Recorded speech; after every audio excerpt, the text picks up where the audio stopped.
आज का हमारा टॉपिक जो है वो डायबिटीज़ का टॉपिक है। हमने पिछली वीडियो तक ये चीज़ देखी है पेंक्रियाज में कि पेंक्रियाज में दो तरह के हार्मोन रिलीज़ होते हैं जो इसका एंडोक्राइन पार्ट रिलीज़ करता है। एक इंसुलिन होता है और दूसरा ग्लूकागॉन होता है। ठीक है, इंसुलिन का फंक्शन क्या था कि ब्लड ग्लूकोज लेवल को कम करना, तो ग्लूकोज को अपने ठिकाने लगाएगा, लिवर में भेजेगा, मसल में भेजेगा या फैट्स में कन्वर्ट कराएगा।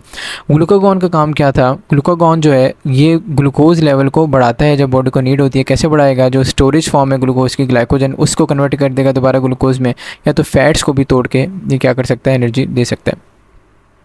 तो अगर तो इंसुलिन की डेफिशिएंसी हो जाए, ठीक है, तो इसका काम ये था कि ब्लड ग्लूकोज लेवल जब ज़्यादा होता है तो उसको कम करना। तो जब इंसुलिन की डेफिशिएंसी हो जाएगी तो कम नहीं कर पाएगा और ब्लड ग्लूकोज लेवल ज़्यादा रहेगा। तो यही है कि डायबिटीज़ में क्या होता है, causes the body to rely much more on, किसके ऊपर रिलाई करेगा? ये फैट्स एज एनर्जी सोर्स। क्यों इसलिए क्योंकि ग्लूकोज जो है, ग्लूकोज का लेवल ब्लड में ज़्यादा है। हमें तो चाहिए ग्लूकोज सेल्स में, टिश्यूज़ में। तो जब ब्लड में ज़्यादा है ग्लूकोज का लेवल, तो वो यूज़ थोड़ी हो पा रहा है, वो ब्लड में ज़्यादा है, हमारे बॉडी के ऑर्गन्स में, हमारे बॉडी के टिश्यूज़ में नहीं आ पा रहा। तो इस वजह से एनर्जी के लिए हमें फ़ैट्स को तोड़ना पड़ता है।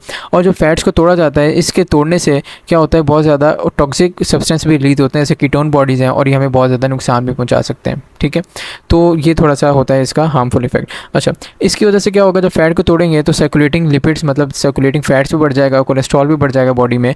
ज़ाहिर है कोलेस्ट्रॉल भी फैट्स की एक टाइप है। और सीवियर डायबिटीज़ हो जाए तो इसमें क्या हो जाएगा, जब ज़ाहिर है जब बॉडी में फैट्स बढ़ना शुरू होगा तो ब्लड वेसल्स हैं, ब्लड वेसल में भी फैट एकमुलेट होना शुरू होगा।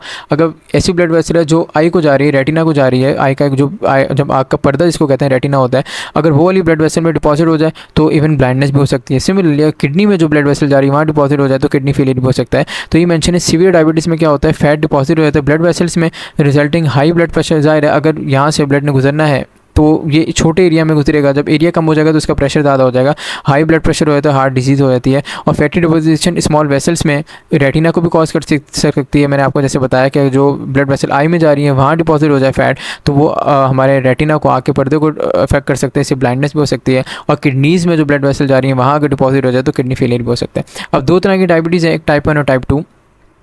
टाइप 1 डायबिटीज़ को हम ऑटो इम्यून डिसऑर्डर भी कहते हैं, और बचपन से होता है, ये जेवलाइन डायबिटीज़ भी इसको कहते हैं। बचपन से ऐसे होता है कि ऑटो इम्यून का मतलब क्या है कि हमारे बॉडी ने कुछ अपना ही इम्यून सिस्टम एंटीबॉडीज़ प्रोड्यूस की, जिसने जाके सेल्स को इफेक्ट किया और डिस्ट्रॉय कर दिया।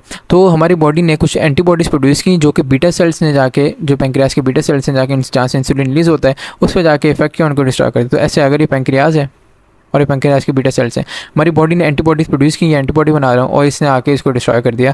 जब डिस्ट्रॉय कर देगा, बीटा सेल नहीं होंगे, इंसुलिन प्रोड्यूस नहीं होगा, और ये डायबिटीज़ हो जाएगा। और ये छोटी एज में, मतलब 18 से पहले पहले डायबिटीज़ हो रहा होता है। सो लिटिल और नो इंसुलिन प्रोड्यूस, क्योंकि बीटा सेल ही डिस्ट्रॉय हो गए। और ये क्यों होता है कि एंटीबॉडीज हमारी बॉडी प्रोड्यूस करती है जो beta cells islet of Langerhans को डिस्ट्रॉय कर देते हैं। और इसको ट्रीट कैसे करते हैं, इंसुलिन के इंजेक्शन लगाते हैं, क्योंकि बॉडी में इंसुलिन है ही नहीं, ताकि ब्लड ग्लूकोज लेवल को कंट्रोल किया जा सके। ये तो हो गया टाइप 1। टाइप 2 क्या है? टाइप 2 बड़ी एज में होता है, 18 के बाद होगा। तो ये क्या है, इसमें कुछ कॉजेज हो सकते हैं, जैसे जेनेटिक हिस्ट्री, जेनेटिक्स में चल रहा होता है, आपके फादर को है, मदर को है, तो मतलब जेनेटिक्स में चलता रहेगा। ओबेसिटी क्यों? क्योंकि जब वेट ज़्यादा होता है तो बॉडी में ज़्यादा फैट स्टोर होता है, और फैट क्या करता है कि जो रिसेप्टर्स हैं जहाँ पर इंसुलिन एक्ट करना है उनको अनरिस्पॉन्सिव बना देता है। तो इसमें मसला भी ये है कि अगर जैसे मिसाल के तौर पर ये अगर लिवर है, लिवर के ऊपर रिसेप्टर है, इस पर इंसुलिन एक्ट करेगा और ग्लूकोज की एंट्री यहाँ करा देगा, और ग्लूकोज जाके अंदर स्टोर हो जाएगा। तो ये रिसेप्टर ही कहे कि भाई मैं तुम्हारी बात नहीं मानता, मैं नहीं जानता तुम कौन हो, तो ग्लूकोज अंदर नहीं जा पाएगा, और ग्लूकोज ब्लड में बढ़ जाएगा। तो यहाँ पर जो टाइप 2 में रिसेप्टर्स जो हैं वो हो जाते हैं अनरिस्पॉन्सिव। यहाँ इंसुलिन का मसला नहीं होता, इंसुलिन प्रोड्यूस हो रहा होता है, मगर जिस रिसेप्टर पर जाके बाइंड करना है और उसको कहना है कि ये काम करो, रिसेप्टर इसकी नहीं मान रहा होता। तो ओबेसिटी में भी यही होता है कि जब वेट ज़्यादा हो जाता है, फैट ज़्यादा हो जाता है, उसकी वजह से रिसेप्टर को अनरिस्पॉन्सिव बना देता है। स्ट्रेस भी कॉज कर सकते हैं, लेक ऑफ एक्सरसाइज से वही ओबेसिटी हो जाएगी। ओल्ड एज हो, ओल्ड एज में ज़ाहिर है सारे सिस्टम से हमारे ख़त्म, मतलब वीक होना शुरू हो जाते हैं, तो उसकी वजह से भी हो सकता है। अब टाइप 2 डायबिटीज़, टाइप 2 में क्या है, इंसुलिन तो प्रोड्यूस हो रहा है, बट द टारगेट सेल जहाँ इंसुलिन एक्ट करना है वो रिस्पॉन्ड नहीं करते इंसुलिन को, जैसे मैंने बताया है। और इसका ये हल है कि लो कार्बोहाइड्रेट, मतलब लो शुगर आइटम लेते हैं।